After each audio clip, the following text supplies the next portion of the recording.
So this is the Elder Scrolls Online game here, and we're going to be doing the Pro patch, just kind of showing the differences off here. Let's go ahead and go do this Dark Anchor over here. I think overall, you know, a lot of the trees, a lot of the grass, you know, a lot of that kind of detail so far looks a lot better. Although, I've kind of been playing this on PC and PS4, and I gotta say, it's definitely a little better on PC, obviously. I don't think they'll ever catch up to that.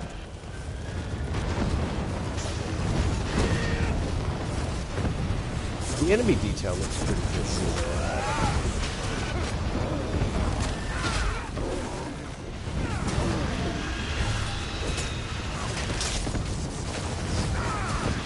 But for those that haven't played, this is a Dark Anchor, and Molenfall actually comes down and actually summon these guys. It's like one of those timed things in the middle. Great way to get it too.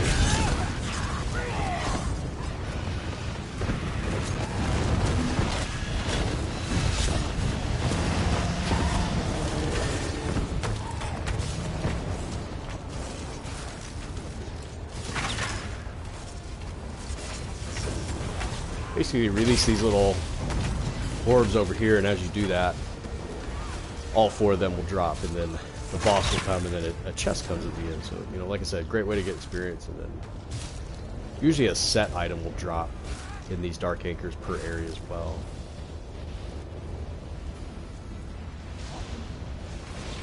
I will dominate this world, and all others in time. The strong should always command the weak.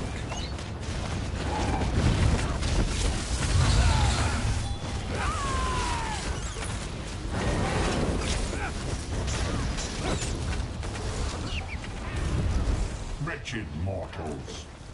World.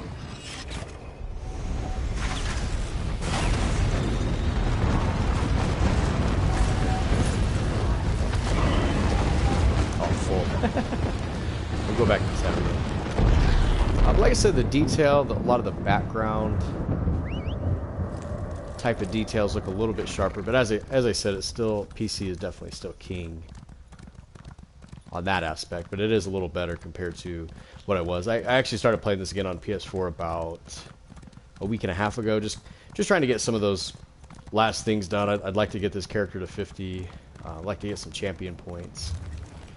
These way shrines here allow you to travel for free. You can see up there it won't cost me anything. If I was not at an actual race shrine and I decided I just wanted to travel there from like the middle of the map, it will actually charge you like 150 gold to travel. So it's always kind of worth it to seek out the way shrines and always use the way shrines to kind of save some money. We're in Eredon. I happen to be in this area just because I was playing with a couple other people. I believe this is the Ebonheart Pack. This is their starting area. I'm actually in Daggerfall Covenant, and my starting area was actually in Glenubra. Let's see.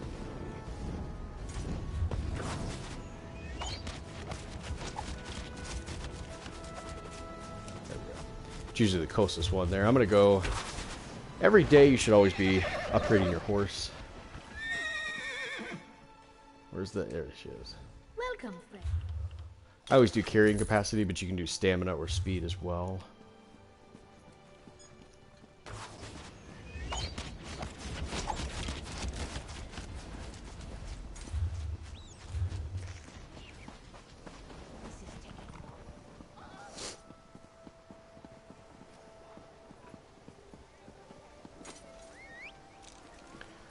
So yeah, a lot of the background details, they look a little sharper. I'll take you to a couple other areas here as well. It's Fresh flavors. now any merchant can actually sell any gear in this game, which is kind of nice as opposed to Skyrim. I don't need any of those.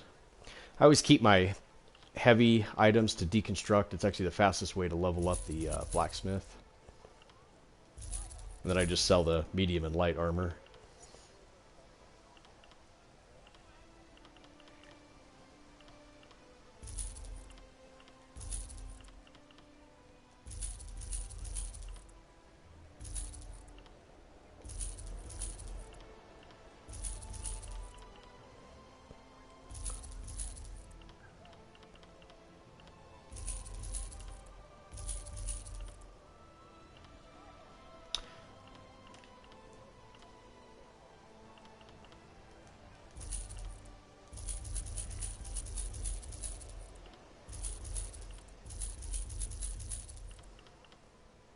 I've been doing a bunch of those Dark Acre runs, and you fill up on inventory pretty fast, even though I have like 150 slots. I mean, it's still just...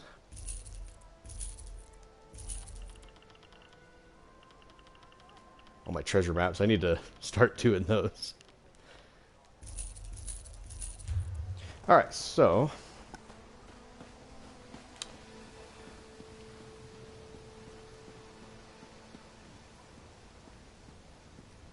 this area kind of reminds me of that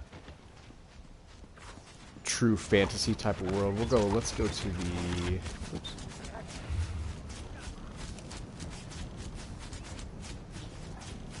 These are kind of the areas that I've been. Now, throughout this game, I've noticed that, you know, this was my starting area, and then these were all level-dependent areas. Let's go ahead and go to...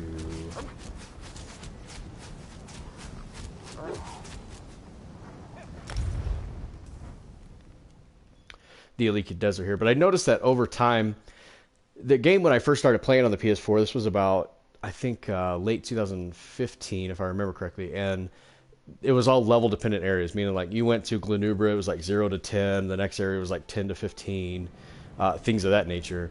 And then they actually ended up switching it around to where there is like levels, it actually scales with the game, or with your level.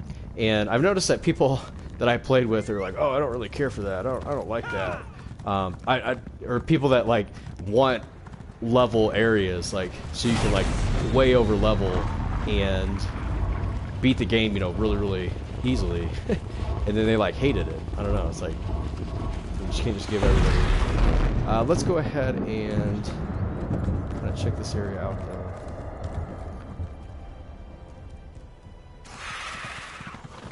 Go ahead and look at that ship.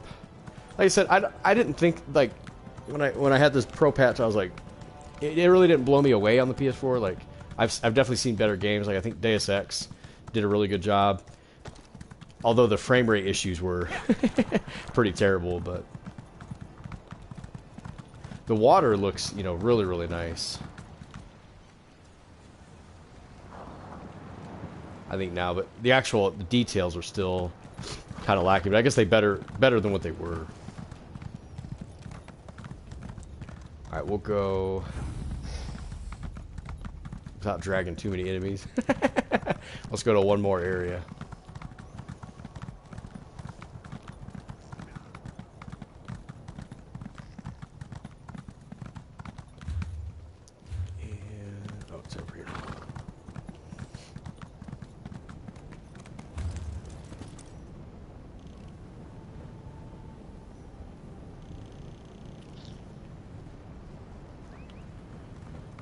Let's go to...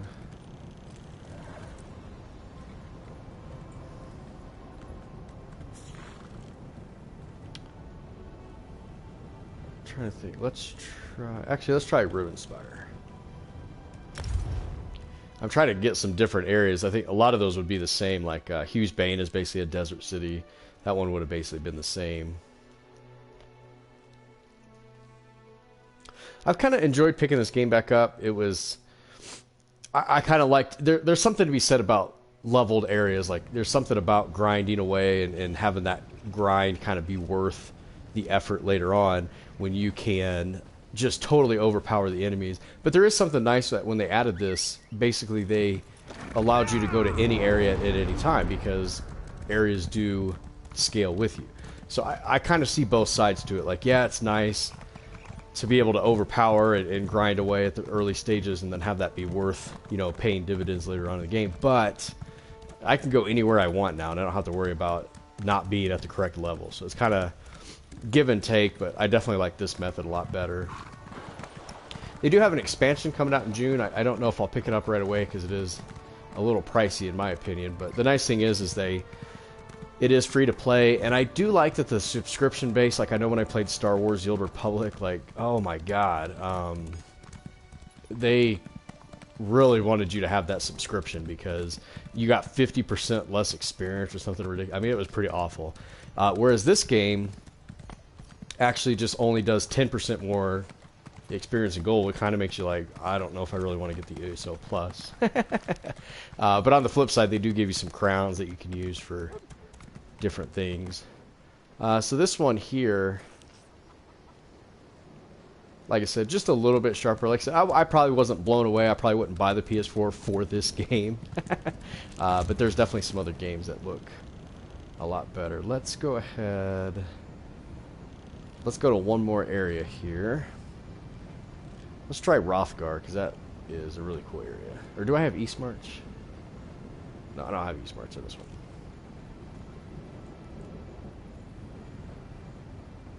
There's some really cool areas. Let's go to the snow place. Our place with snow. This was actually one of the expansion areas that they added. And basically, there's some turmoil in the fortress here. A lot of orcs are having some issues. Clan uprisings, yada yada. I never thought the story was as good as, say, Oblivion or Skyrim, but this is an MMO. I did have fun with it. It's very comparable with Skyrim, so if you own that game, like the combat's pretty much the same. The leveling isn't quite the same. The leveling is more like Fallout, where you actually get EXP for killing, you know, whatever it may be, killing bosses, discovering new areas. Whereas, you know, Skyrim was actually use that skill and you can level it up. So it's a little different in that area. I'll go ahead and show you my skill tree here. I'm about halfway to 48. I've been doing these Dark Anchor runs.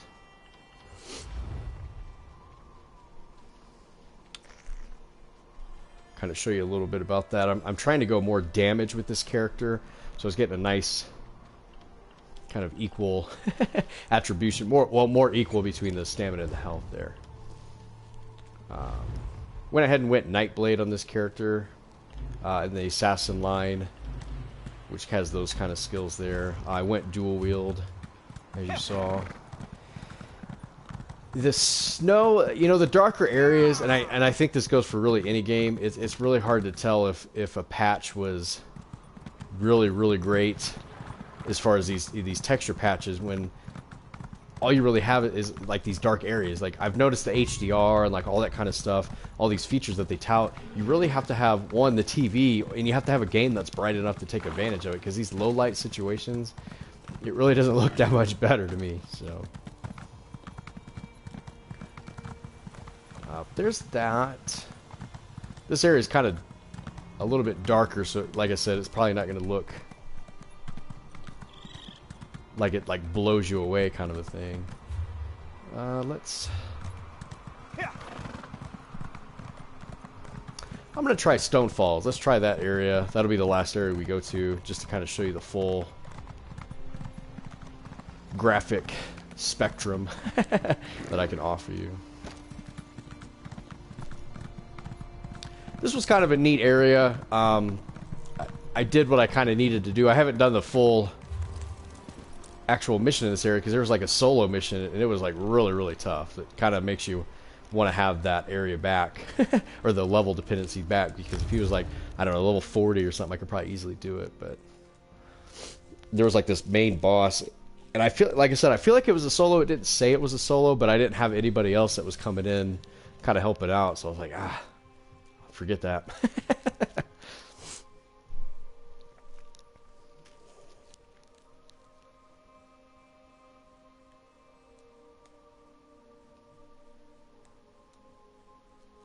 I've had a hard time personally kind of sticking with the game.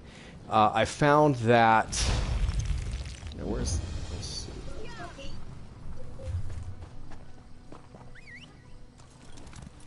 I'm going to kind of go... Where in Oblivion did these things come from?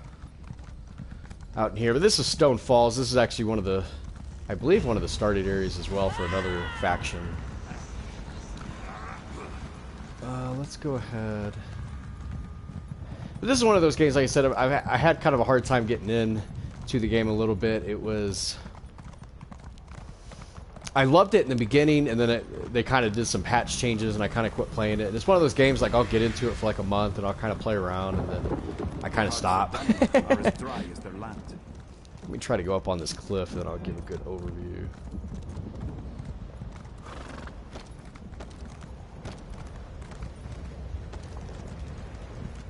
If I can to get there.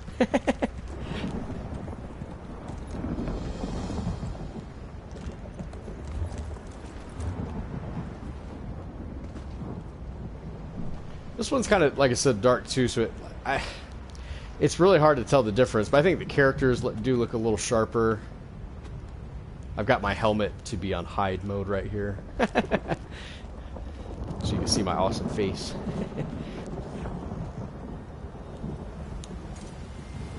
But that's kind of a good overview of these kind of areas. A lot of them, like I said, you're probably not going to notice a huge difference. Like I said, I probably wouldn't buy the PS4 Pro just for this game. But it is overall, I mean, a little slight bump, and it's kind of nice that they actually did that. Not too many games took advantage of it, but I appreciate for watching. I hope this was kind of a helpful guide of the graphic update on this one, and appreciate for watching.